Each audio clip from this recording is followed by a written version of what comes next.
उत्तराखंडના મુખ્યમંત્રી પુષ્કરસિંહ ધામીએ મોટો નિર્ણય લીધો છે।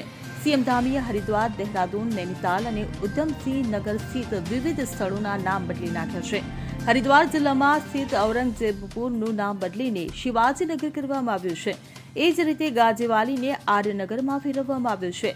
આ નામ બદલવા અંગે મુખ્યમંત્રી પુષ્કરસિંહ ધામીએ જણાવ્યું હતું કે લોકો ભારતીય સંસ્કૃતિ અને તેની જાળવણીમાં યોગદાન આપનાર મહાપુરુષો પાસેથી પ્રેરણા લઈ શકે તે માટે લોકલાગણી, ભારતીય સંસ્કૃતિ અને વારસાને અનુલક્ષીને વિવિધ સ્થળોના નામ બદલવામાં આવી રહ્યા છે। મહત્વનું છે કે 4 જિલ્લામાં કુલ 15 જગ્યાઓના નામ બદલવામાં આવ્યા છે।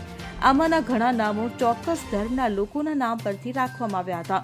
ધામી સરકારે આ નિર્ણય એવા સમયે લીધો છે જ્યારે ઔરંગઝેબને લઈને મહારાષ્ટ્રમાં ભારે હોબાળો ચાલી રહ્યો છે। ખાસ વાત એ છે કે સીએમ પુષ્કરસિંહ ધામીએ ઈદના દિવસે આ જગ્યાઓના નામ બદલવાની જાહેરાત કરી હતી।